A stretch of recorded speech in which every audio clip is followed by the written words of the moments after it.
Well, good morning. My name is Bill Frisbie. I've been a part of Elijah House for a long time. I'm not currently employed or officially connected in that way, but in the kingdom of God, relationships are usually our official connection that John the Baptist said we can't receive anything, but that is given from above. And so we love Elijah House, and love John and Paula Sanford, and of course Marty as well. So it's a privilege to be here today to talk with you guys a little bit. They've asked me to visit with you about Bitterroot judgments. Now that's a big topic, but let's just make it simple because I need things that are simple.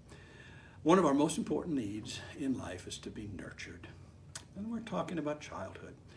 Nurturing helps us to grow. It's kind of like planting plants in soil. My aunt gave me a bunch of blueberry plants years ago, and I walked out in my backyard and rototilled up a stretch of ground and planted those plants only to see every one of them die. And she said, well, what'd you put in the soil? I said, nothing, I just rototilled it. She said, well, you're supposed to put topsoil and manure. And well, that's what I mean by nurture. Well, how do we receive nurture as little ones? We have a little granddaughter living with us. Her name is Noelle. She's about 3 years old now. But when she was just a little over 2.5, Marjorie's husband Michael came over to our house and we were visiting one day. And as children do, they run into a situation and they see new people, and at first the excitement of being in that moment is just overwhelming, and it turns into being shy.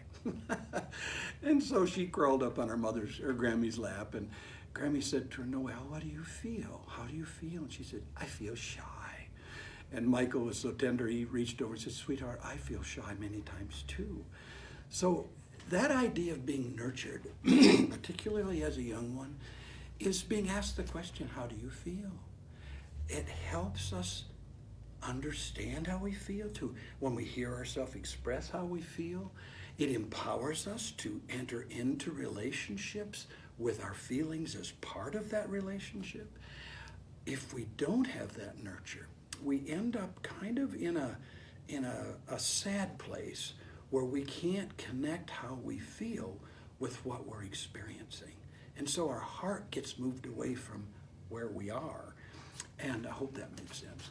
And so bitter roots are things that develop when we don't get help or we're not nurtured, and we have to make conclusions as little children about what life is going to be like. Now that sounds like a big one, but social psychologists tell us that by the time we're 6 years old, we have pretty well determined what relationships are going to be like in our lives going forward. Can you imagine a 6-year-old being charged with making an assessment of what their life will be like for the rest of their life, with their marriage partner, with their work relationships, all those things? That's a tall order, but that's exactly what happens.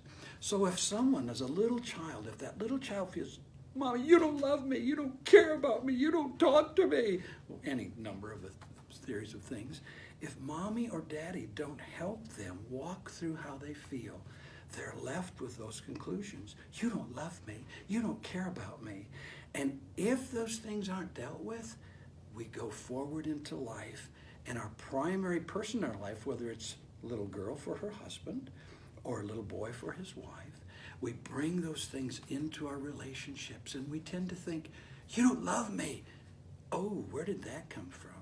So Jesus said, don't judge, didn't he? He said, don't judge. To judge means this is who you are, this is what you do, and this is who you'll always be. Did you get that? This is who you are, this is what you do, this is who you'll always be. That's judge, jury, and executioner. He said, if you do that, the way you do that, it's going to come back at you. So if you sow it, you'll reap it. But the beautiful part is, when you recognize what you've done it, and you've done that, you say, Lord, forgive me. He forgives you. He puts the cross right in front of you so you don't have to reap what you've been sowing. And you can get rid of those bitter root judgments. I hope this helps you.